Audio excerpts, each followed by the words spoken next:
प्रत्येक वेळेस अजितदादा मंगळवेढ्याला यायचे आणि खऱ्या अर्थानं मंगळवेढ्यामध्ये जेवढा काही विकास झालेला आहे ते दादांच्या माध्यमातून झालेला आहे.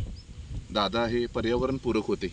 आज बारामतीतील असणारी जर झाडे बघितली तर प्रत्येक झाडामध्ये दादांचा चेहरा दिसेल. एवढी खूप चांगली झाडी बारामतीमध्ये जोपासली गेलेली आहे. अशा पर्यावरणपूरक असणाऱ्या नेत्याला खऱ्या अर्थानं पर्यावरणपूरक असलेली सायकल आपण वापरावी आणि बारामतीला जाऊन खऱ्या अर्थानं श्रद्धांजली वाहावी यासाठी मंगळवेढा ते बारामती 135 किलोमीटर असणारा सायकलवरती जाऊन आम्ही दादांना अभिवादन करणार आहे. आपलं मनापासून आभार.